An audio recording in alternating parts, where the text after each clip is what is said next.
کشمیر ہمارا ہے، سارے کا سارا ہے۔ مقبوضہ کشمیر میں فوجی محاصرے کو 2 برس پورے ہو گئے۔ پاکستان سمیت دنیا بھر میں آج یوم استحصال کشمیر منایا جا رہا ہے۔ وزیر خارجہ شاہ محمود قریشی کی قیادت میں اسلام آباد میں ریلی، ہزاروں افراد کی شرکت، مظلوم کشمیریوں سے بھرپور اظہار یکجہتی، 1 منٹ کی خاموشی اختیار کی گئی، ٹریفک روک دی گئی۔ کراچی سے خیبر تک پوری قوم یک زبان، کشمیر بنے گا پاکستان۔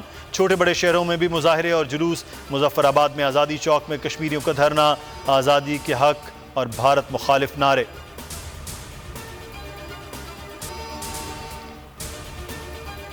بھارت سے 5 اگست کے اقدامات واپس لینے تک مذاکرات نہیں ہوں گے، بھارت کو وارننگ دے رہے ہیں، مظالم بند کر دے۔ صدر عارف الوی کا اسلام آباد میں کشمیر ریلی سے خطاب، کہا ڈوگرا راج کی زیادتی آج تک جاری ہے۔ وزیر اعظم نے کہا مقبوضہ کشمیر میں غیر قانونی اقدامات کو 2 سال گزر گئے، بھارت آبادی کا تناسب تبدیل کشمیریوں کو تباہ کرنا چاہتا ہے۔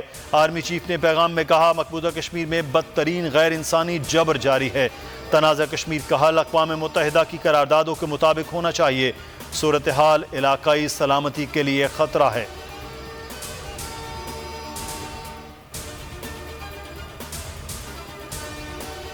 کشمیریوں کے حوصلے پست نہیں ہوئے، مقبوضہ آبادی میں 2 برس میں استحصال کی شدت میں اضافہ ہوا۔ وزیر خارجہ شاہ محمود قریشی کی بول نیوز سے گفتگو، کہا کشمیر بھارت کی پالیسی سے لا تعلق اور دلی سے بہت دور ہے، امید ہے کشمیریوں کی جدوجہد ایک دن ضرور کامیاب ہوگی۔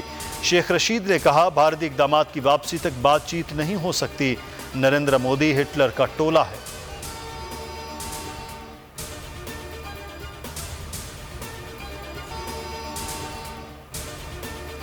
نذیر چوہان کی معافی، ہم خیال گروپ ٹوٹ پھوٹ کا شکار ہونے لگا، منحرف اراکین کی اکثریت کا عمران خان پر اظہار اعتماد، جہانگیر ترین بھی اعلیٰ سطح پر حکومت سے رابطے میں ہیں، بعض وزراء بھی معاملے کے حل کے لیے کوشش میں مصروف۔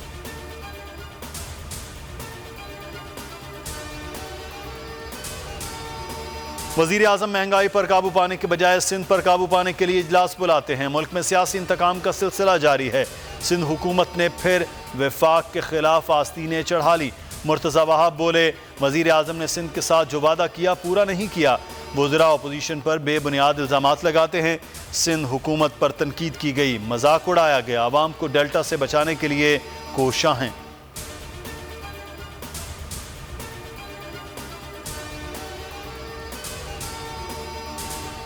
ملک میں کرونا کا قہر، جان لیوا وائرس، مزید 60 زندگیاں نکل گیا، تعداد 23,635 ہو گئی، ایک دن میں مزید 5,661 افراد وبا کے شکنجے میں آ گئے، کیسز کی شرح 9% کی بلند سطح پر پہنچ گئی، کراچی میں 29 میں سے 22 افراد جاں بحق، مثبت کیسز کی شرح 21، شہر کے ضلع وسطی اور جنوبی میں سائنوویک کی قلت، محکمہ صحت سندھ کا ویکسین کی دستیابی کا دعویٰ۔